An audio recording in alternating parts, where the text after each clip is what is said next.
Anime की दुनिया में काफी सारे अमेजिंग एनिमेज होते हैं। उनमें से कुछ की स्टोरी सिंपल हो के भी बहुत ज्यादा पॉपुलर हो जाते हैं। वहीं कुछ एनिमे की स्टोरी लाइन और प्लॉट काफी अच्छे होने के बाद भी हमारे सामने नहीं आ पाते। तो आज मैं आपको कुछ ऐसी एनिमे सीरीज बताने वाला हूँ जिनकी स्टोरी, एनिमेशन, कैरेक्टर्स ये सब कुछ इन एनिमेज में कमाल के हैं और जिनका नाम आपने शायद ही पहले कभी सुना होगा।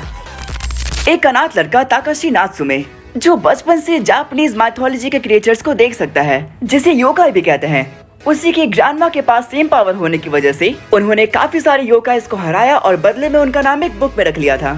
अब नात्सुमे की ग्रैंडमा के बाद वो बुक नात्सुमे को मिल जाती है और वो ये डिसाइड करता है कि वो उन नामों को उनके असली ओनर्स को वापस करेगा। तो नंबर 5 पर आता है 2008 की supernatural and slice of life anime Natsume's book of friends.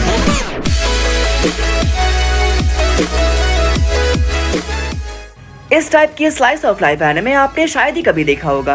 Japanese folk tales को आपने कभी ना कभी तो सुना ही होगा। भले ही वो सिर्फ एक फोक टेल्स होते हैं, लेकिन उसी चीज को इस एनिमे में इतने प्यारे तरीके से दिखाया गया है कि आप उसे रियल लाइफ से कनेक्ट कर पाओगे। स्लाइस ऑफ लाइफ एनिमे की एक और बात काफी अच्छी होती है कि वो आपको एक पीसफुल वाइब देती है और जब उसके साथ कुछ सुपरनैचुरल एलिमेंट्स भी ऐड हो जाएं, तो वो और भी कमाल की एनिमे बनकर निकल आती है। तो ये एनिमे उसी में से आता है। तो टोटल 6 सीजन के साथ आप इस एनिमे को ट्राई कर सकते हो। एक प्योर सिंगल लड़का हाजिमान जो जब भी किसी भी लड़की को अप्रोच करता है तो बदले में उसे रिजेक्शन ही मिलता है, लेकिन हाई स्कूल में एक नई शुरुआत करने की उम्मीद से हाजिमान एक न्यू स्टार्ट करता है और वहाँ पे उन्हें मिलती है युकिनो और युई, जिसके बाद से इसकी रोमांटिक कॉमेडी शुरू होती है। तो नंबर 4 पर हमारी परंपरा को आगे बढ़ाते हुए 2014 की high school rom com anime my tin romantic comedy.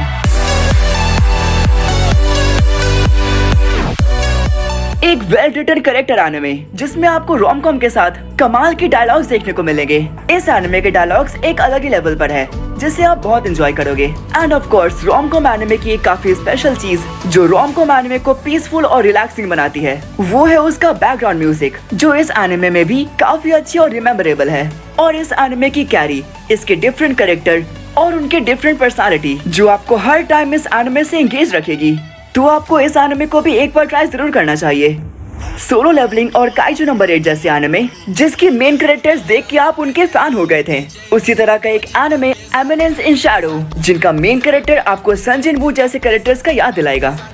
एक हाई स्कूल लड़का जिसकी एक एक्सीडेंट में डेथ हो जाने के बाद वो एक फैंटेसी और मैजिकल वर्ल्ड में रीबॉर्न होता है जहां वो सबसे स्ट्रॉन्गेस्ट पर्सन होता है। तो नंबर 3 पर आता है 2022 की fantasy action anime eminence in Shadow.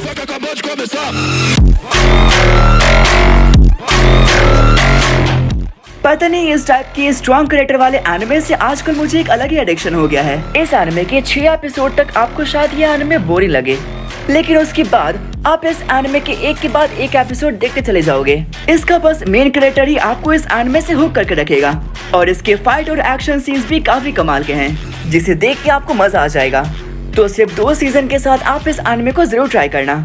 एक फैंटेसी वर्ल्ड जिसमें हमारा मेन प्रोटैगनिस्ट बेल एक मासूम सा बच्चा जो हेस्टिया नाम के एक गॉडेस को सर्व करता है और उसका सपना है कि डंजन एक्सप्लोर करते हुए वो एक ग्रेटेस्ट एडवेंचरर बने, लेकिन उन डंजन्स में रहते हैं डेंजरस मॉन्स्टर।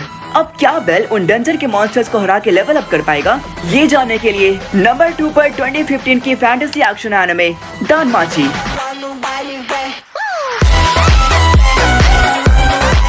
आप सबने सोलो लेवलिंग तो देखा ही होगा कि कैसे एक वीक प्रोटैगनिस्ट लेवल अप करके पावरफुल बनता है। दानमाची उसी टाइप के एनिमे में आता है। बेल की वीक से स्ट्रॉन्ग होने की जर्नी को देखोगे आप इस एनिमे में। और अगर आपको सोलो लेवलिंग पसंद आया है तो ये एनिमे भी जरूर पसंद आएगा। उसके साथ ही इस एनिमे में कुछ हारिम चीजें भी हैं जो इस एनिमे ने काफी अच्छे से यूज किया है। सीजन बाय सीजन एनिमे की स्टोरी और भी इंटरेस्टिंग होते जाती है और मेन कैरेक्टर से लेके दूसरे कुछ कैरेक्टर्स भी हैं जो आपको इस एनिमे से हुक करके रखेंगे। तो विदाउट कुछ एक्सपेक्टेशन किए आप इस एनिमे को जरूर देखना। नंबर 1 से पहले अगर आपने वीडियो को अभी तक लाइक नहीं किया है तो एक लाइक करके चैनल को सब्सक्राइब करना बिल्कुल मत भूलना, ठीक है। एक पावरफुल गॉड जिसका नाम होता है यातो, लेकिन गॉड होने के बावजूद उसे कोई नहीं जानता और ना ही उसका कोई श्राइन यानी कि कोई मंदिर होता है, लेकिन यातो चाहता है कि उसकी भी एक श्राइन हो और लोग उसे भी पूजें। इसलिए वो खुद काम करके पैसे जमा करना शुरू कर देता है ताकि वो खुद की एक श्राइन बना पाए। लेकिन कोई भी काम करने के लिए या तो सिर्फ 5 येन ही लेता है तो नंबर 1 पर आता है 2014 की सुपरनैचुरल एंड एडवेंचर एनिमे नोरागामी।